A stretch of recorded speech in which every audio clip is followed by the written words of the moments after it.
everybody. This is Howard at WBIG.Tv, my YouTube channel. And I'm changing the oil in my 1990 Corvette ZR-1. Here it is. And if you have a 1990 or 1991 ZR-1, you might be wondering what kind of oil to use in it, as I was, because in 90 and 91, to my understanding, they both years had on the oil cap, it says use 10W30 SG.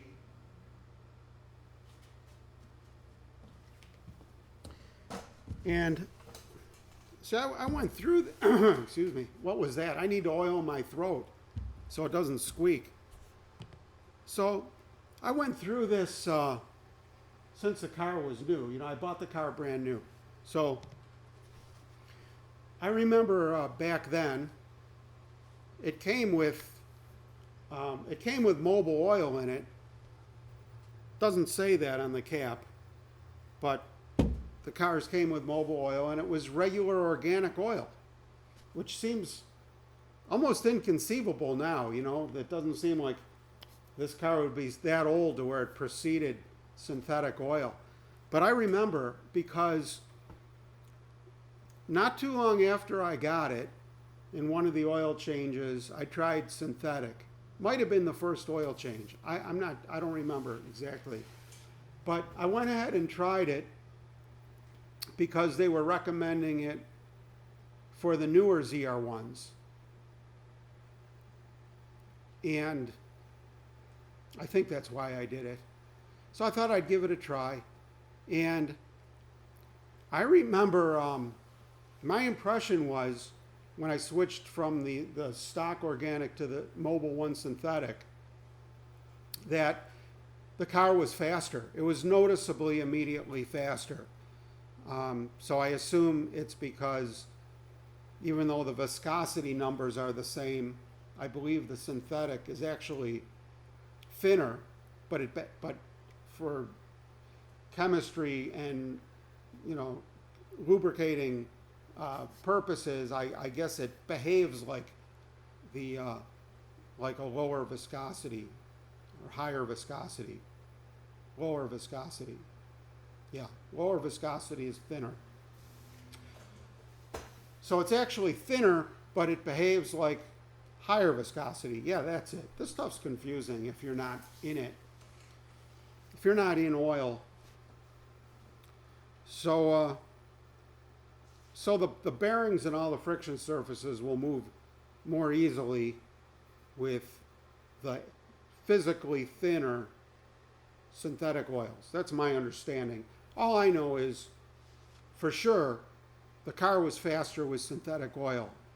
I remember my impression. It wasn't like, on a good day, is it faster or not? No, it was. It was faster. I mean, it wasn't like supercharging the engine or anything, but it was faster enough a change that I knew it was faster without any question about it.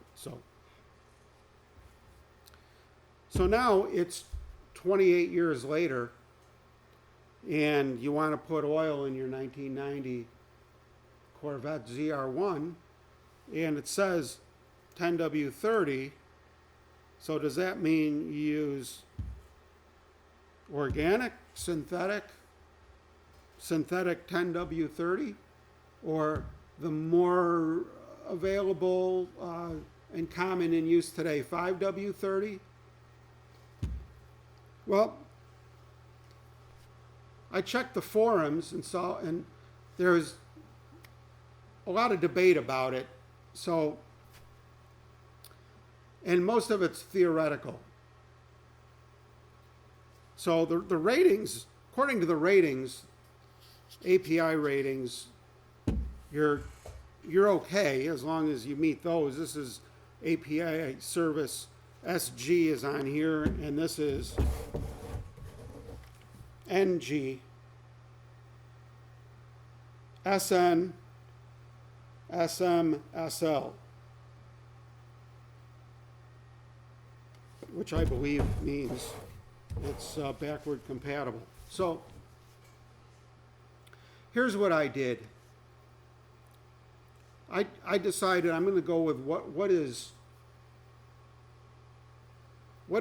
tangibly meaningful to me as the deciding factor, you know. So I was thinking, it says 10W30,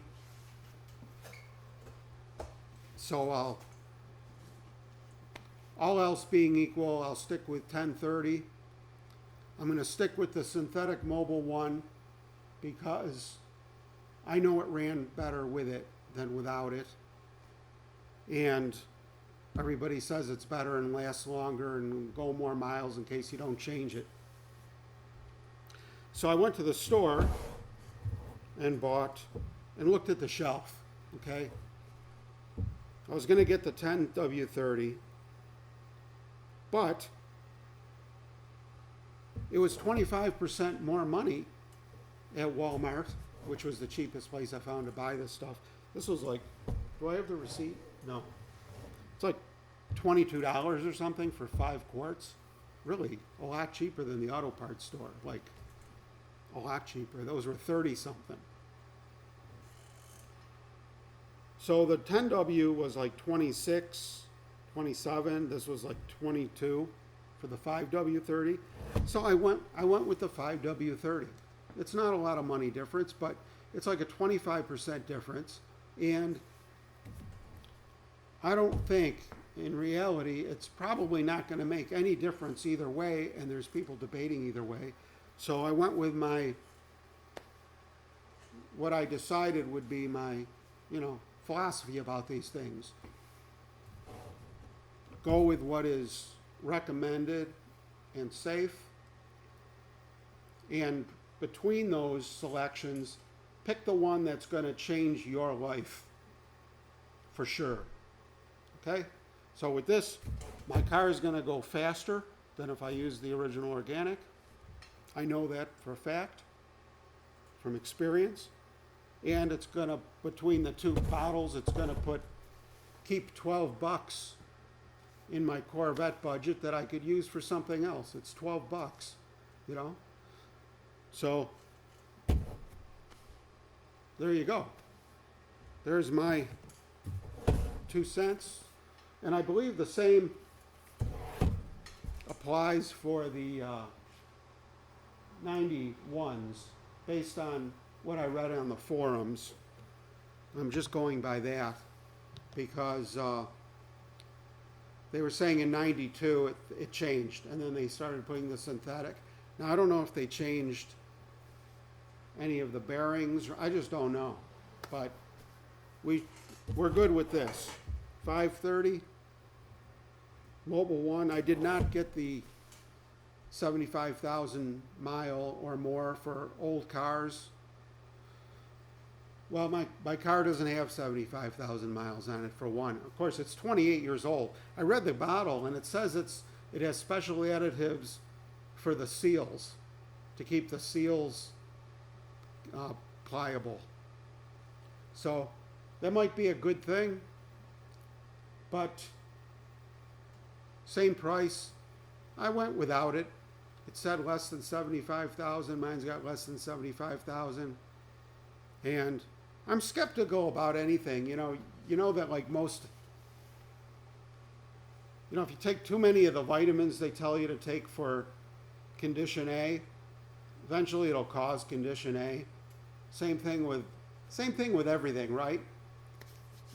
If it says it's going to prevent the seal damage, with my luck, it's probably going to ruin perfectly good seals. So, in any event, I'd be breaking the rules on the label because my car doesn't have 75,000 miles.